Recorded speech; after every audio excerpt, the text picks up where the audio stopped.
que Jesus te encontrou? Talvez você tenha guardado dentro da sua Bíblia uma foto do seu batismo com a data escrita no verso de caneta.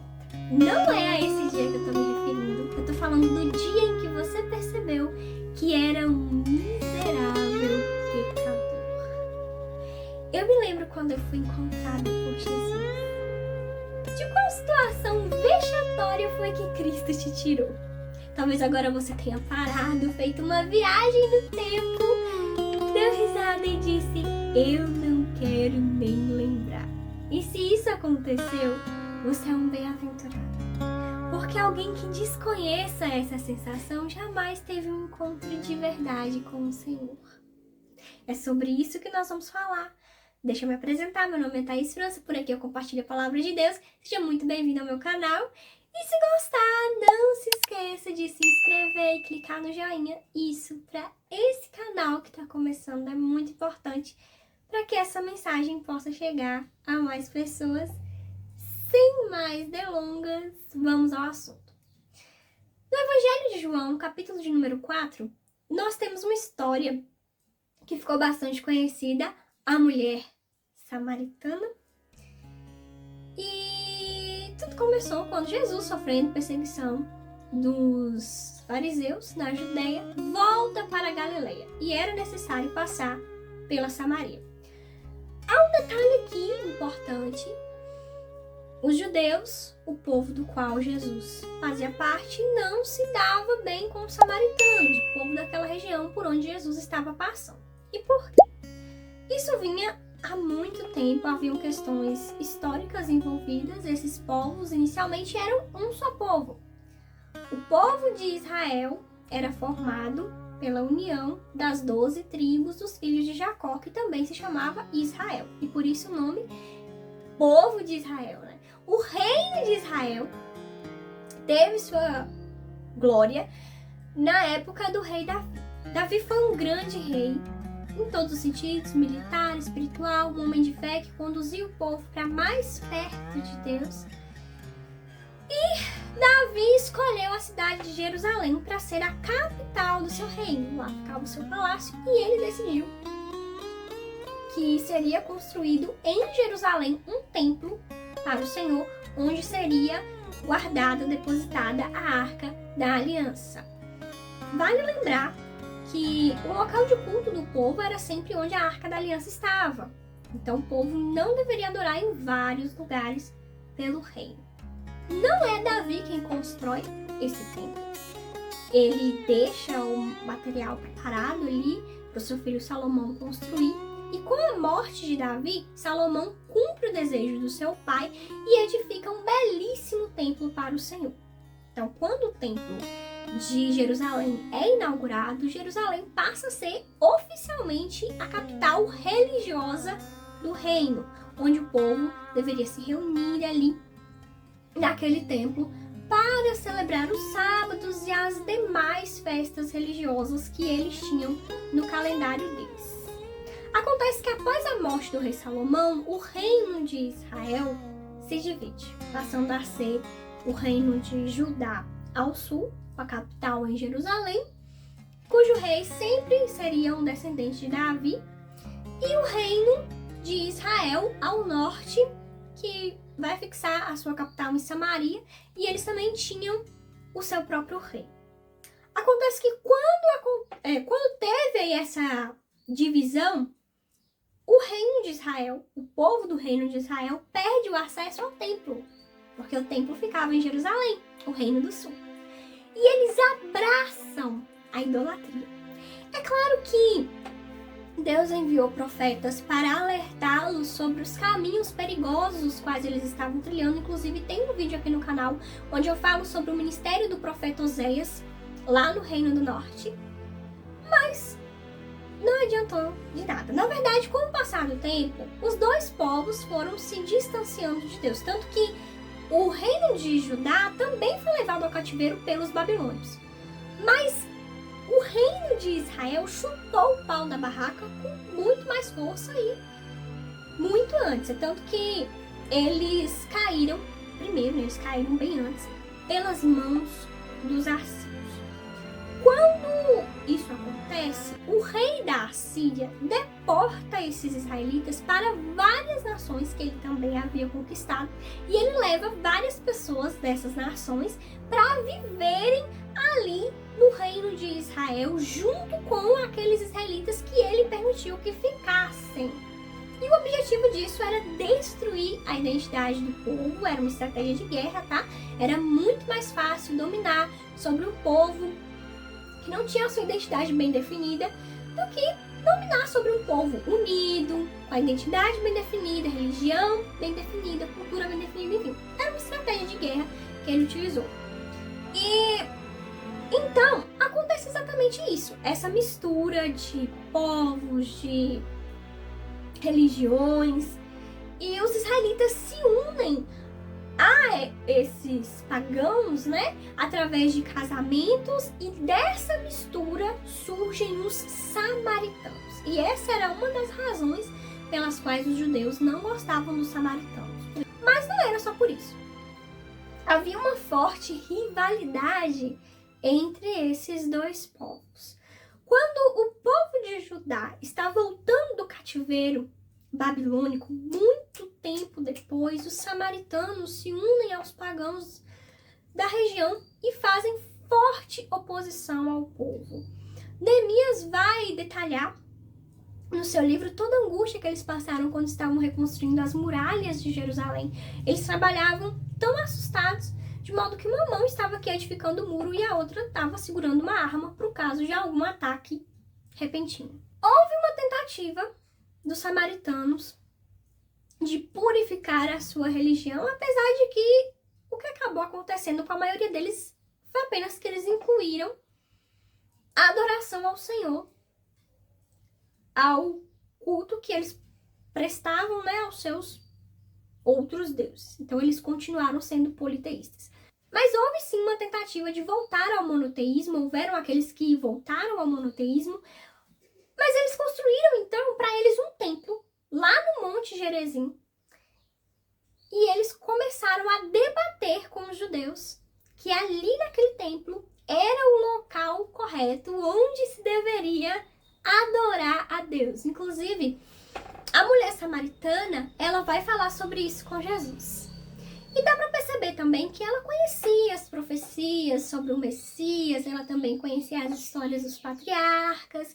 Então, os samaritanos, eles acreditavam no Pentateuco, os 5 primeiros livros da Bíblia, Gênesis, Êxodo, Levítico, Números e Deuteronômio, mas eles não acreditavam em todo o resto, eles desprezavam todo o restante do Antigo Testamento.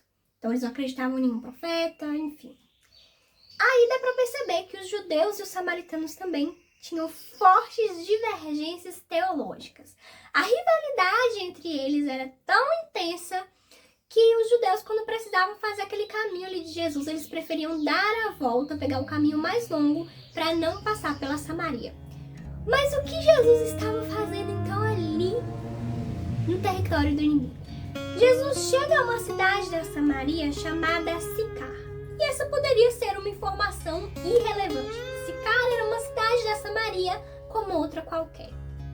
Mas o autor menciona aqui no texto que a cidade de Sicar ficava próxima às terras que Jacó havia dado ao seu filho José. E ali ficava o poço de Jacó. E foi exatamente nesse poço onde Jesus se sentou, cansado da viagem. Mas o que me chama a atenção aqui é que Jesus não era uma pessoa que priorizasse o seu descanso. Em uma certa ocasião ele vai dizer: meu pai trabalha até agora e eu trabalho também. Inclusive, ele manda os discípulos entrarem na cidade de Samaria para comprar comida, e quando eles voltam trazendo a comida, Jesus diz: não quero. A minha comida é fazer a vontade daquele que me enviou e concluir a sua obra. Então ele envia os discípulos para comprar comida propositalmente, porque ele queria ficar ali sozinho. Jesus não priorizava o seu descanso, a sua alimentação, o seu sono. Jesus se desgastou por completo nesse mundo caído para nos salvar. Não bastasse nos dar a sua graça, ele ainda fez de tudo para que a gente conhecesse e aceitasse a sua graça. Como não amar uma pessoa dessa? Tem que amar demais. Nunca mais vai ser ouvido outro conto de amor que converta um perdido e rebelde pecador, como o Santo Evangelho que nos fala do perdão e transforma o homem velho numa nova criação. Quando o autor menciona a localização da cidade de Sicá, não é que houvesse algo de especial nessa cidade. De fato, ela era uma cidade como outra qualquer. Mas eu entendo que o autor estava querendo dizer algo aos seus leitores. Aquela região ali, de fato, era uma região onde havia acontecido uma mistura de culturas, uma mistura de religiões. Aquela era uma religião onde o povo havia abraçado a idolatria, incorporado a idolatria ao seu culto. Era uma região onde o povo tinha sérios problemas teológicos, mas aquela também era a região das peregrinações dos patriarcas. Aquelas terras também eram parte das terras que Deus havia prometido dar à descendência de Jacó.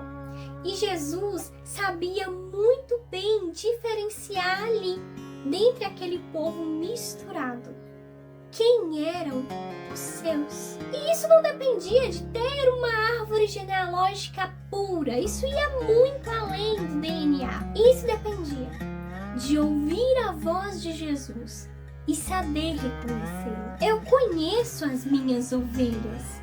As minhas ovelhas ouvem a minha voz. E eu conheço-as e elas me seguem.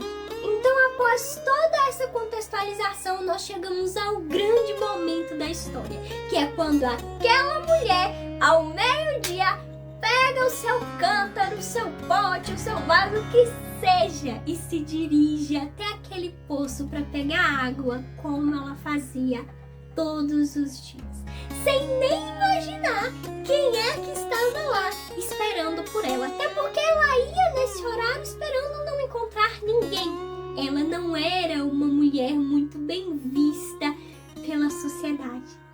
Você já foi da pá virada, meu irmão? Aquela pessoa que, quando disseram, olha lá, agora tá seguindo Jesus, disseram assim, mas Jesus anda com esse tipo de gente? A mulher samaritana é essa. Dia 21 de março de 2017, eu estava visitando a igreja com a minha irmã. Era o culto de terça-feira, eu já havia visitado outras vezes com algumas amigas. O pastor chamou toda a igreja para ir à frente, para que ele ministrasse uma oração. E após essa oração, ele fez o famoso apelo. Quem quer aceitar Jesus? E eu então levantei a minha mão. Eu já estava certa de que eu queria fazer isso. E nesse momento, eu comecei a chorar copiosamente, como eu nunca havia chorado na minha vida. E talvez as pessoas ali não entenderam por que eu estivesse chorando tanto. Eu chorei tanto que eu nem me lembro das palavras que o pastor disse. Mas eu senti como se um grande peso estivesse sendo removido de mim naquele momento. E depois disso, eu experimentei um sentimento de liberdade que eu nunca havia sentido na minha vida. Eu sempre fui a filha que nunca deu trabalho. Tive uma criação bem conservadora e nunca tive o desejo de me rebelar contra isso. Mas a partir daquele momento eu entendi que eu não era boa, que a minha justiça não era perfeita, que ela não era o suficiente. Naquele momento eu fui salva por Jesus. É quando a gente olha pra gente mesmo e encontra dentro de nós pecados que a gente nem imaginava que tinha. Coisas que estão ali. E a gente se assusta com aquilo e pensa, meu Deus, eu estava indo pro inferno. A samaritana encontrou Jesus ali e não deu nenhum bom dia. Ela olhou de cima a baixo, fez o julgamento dela e disse: judeu. Como nós somos ignorantes em relação à fé quando nós ainda não estamos familiarizados com ela. Jesus, então, todo diplomático, inicia o diálogo pedindo: você poderia me dar um pouquinho de água? Eu já ouvi muito que um copo d'água não se nega nem a um inimigo, mas a mulher samaritana não queria dar água para Jesus. Ela diz: como é que você, sendo um judeu, pede água a mim, que sou samaritana? Você não vê que os nossos povos são rivais, são inimigos? Ela teve um comportamento bastante infantil, mas Jesus é paciente. E que bom que ele é paciente. Se você conhecesse o poder de Deus e quem é que tá te pedindo água, você me pediria e eu te daria a água da vida. Acontece que o poço é fundo e você não tem balde. Como é que vai me dar então a água da vida? Vai chamar o seu marido e volta aqui. Eu não tenho marido. Respondeu bem, porque você já teve 5 e esse que você tem agora não é seu.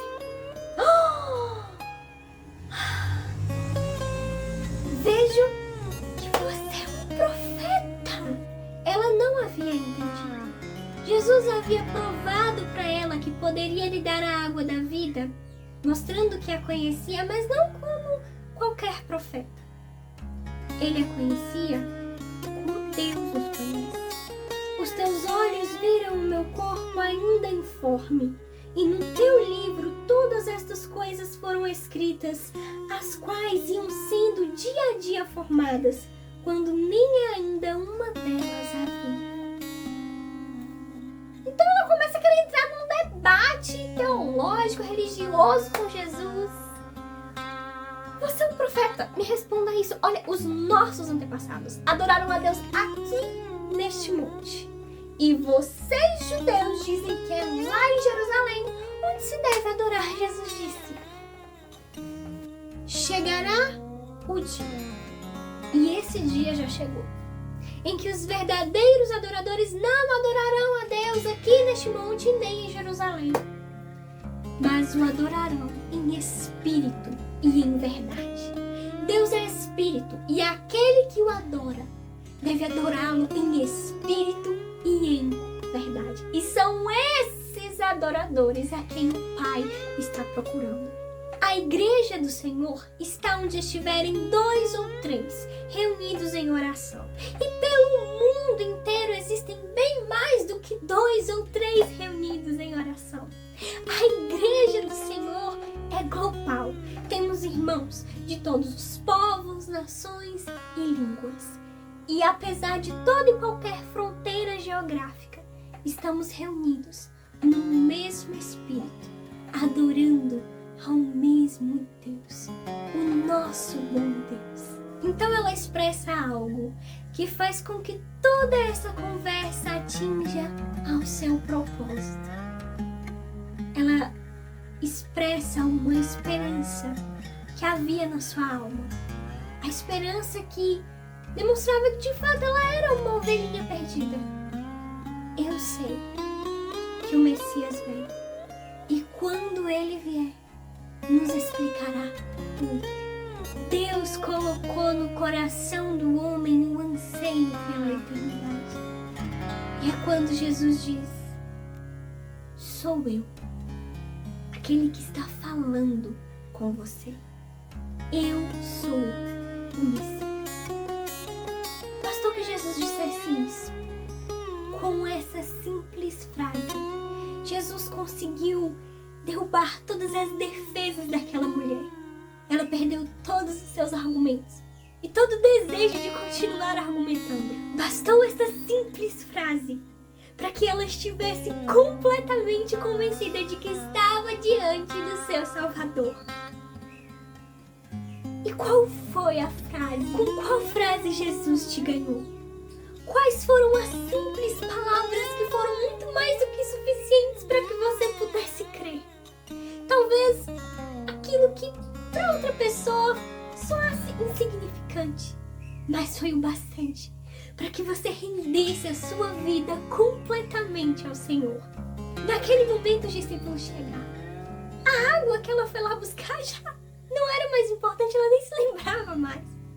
Ela deixa ali o cântaro e vai depressa, entra na cidade e começa a dizer para todas as pessoas: eu encontrei um homem que me falou tudo o que eu fiz a minha vida inteira. Não seria esse o Messias?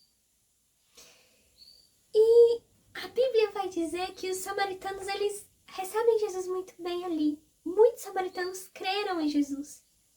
Mas certamente houveram também aqueles que não entenderam o porquê que essa mulher estava tão empolgada com esse Jesus. Também não conseguiam compreender o porquê que para ela era tão importante assim falar que ela tinha encontrado Jesus. E se ela teve que explicar isso em algum momento, eu imagino que ela disse simplesmente: porque Ele me deu a água da vida. Eu quis gravar essa mensagem para que hoje nós pudéssemos recordar juntos desse momento tão importante na nossa vida. O momento em que nós encontramos Jesus e fomos encontrados por Ele, pelo seu amor, pela sua graça. Fomos salvos, alcançados e passamos a fazer parte da família do Senhor. Às vezes, a correria do dia a dia, as lutas, os problemas, as adversidades pelas quais todos nós passamos, pode nos fazer esquecer, mas que nós sempre venhamos trazer à memória, para que a nossa alegria se renove a cada manhã, independente de qualquer situação que estivermos passando. O nosso maior milagre nós já recebemos, foi a obra que o Senhor Jesus fez em nós. Que hoje todos juntos possamos oferecer, nesse mesmo Espírito, um culto de gratidão ao Senhor, pelo que Ele fez, pelo que Ele fez em nós. Bom, por hoje eu fico por aqui. Um abraço e até a próxima.